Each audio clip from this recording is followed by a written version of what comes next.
Okay, Houston, we've had a problem here. This is Houston. Say again, please. Yes. Houston, we've had a problem. We've had a main B bus undervolt. Roger, main B undervolt. Okay.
We just feel like he always, like and then not sleep during the night. We don't hear any sound during daytime, but we heard a lot of, he's making the sound during the night. Was it banging sounds or was it vocal sounds? Was it like the sound is like he kind of washing something, watering in the bathroom. It's not very good at preventing the noise or this kind of building. Yeah. We heard a lot of sound, and the sound is so loud, we were wake up. Oh wow! Did you hear something that early morning hour of November 13th? The day that this all happened. It happened. We always heard the kind of this kind of sound during the night, so we don't think it's unusual that time maybe because we are kind of get used to it. And sometimes even very late night, he kind of doing vacuum the floor. Yeah, it's so obsessive loud. compulsive. It sounds like. We it's good, here is like 1 a.m. or 2 a.m. He's cleaning the floor.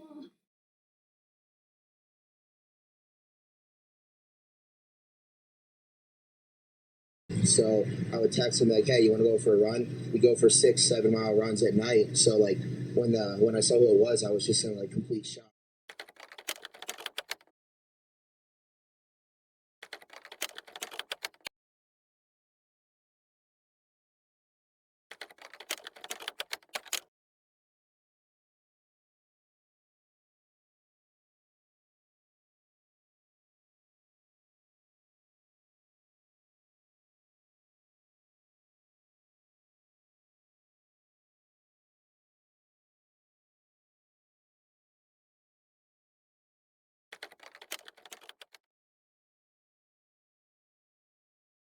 And so I think it's probably a very sound strategy, to be honest with you. I think everybody wants to hear, well, if you weren't there, tell us the truth about where you were. And that really is something that we refer to as burden shifting. It isn't the defense's burden to prove he wasn't there or that he didn't commit the crime.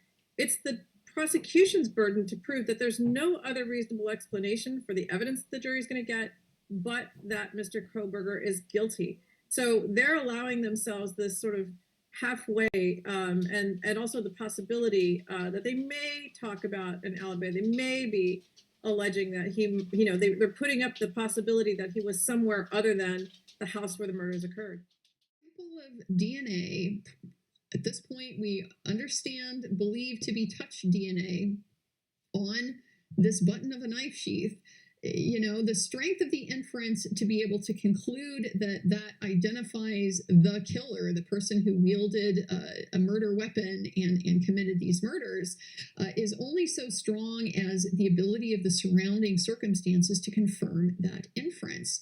And so the problem is, absence of evidence kind of can be evidence when you would expect that evidence to be present under the circumstances, if that would be the reasonable situation given everything else that we know about this case. And given what we know about this case, 4 people were brutally stabbed in an extremely short period of time. This was a messy crime scene. The likelihood of being able to, commit all of these crimes, not leave your own DNA all over the scene, not trace any of the DNA that you are, sorry to be crude here, but kind of waiting in all likelihood, to not track that out to your car, not leave it on your car seats, not have it seep into the carpet, not be tracking it back into your home. This just is not a real highly probable sequence of events. You have to explain, how could this person be so careful to take care of all of these loose ends, but yet be so careless as to just happen to leave that little bit of touch DNA on the button of the knife sheath?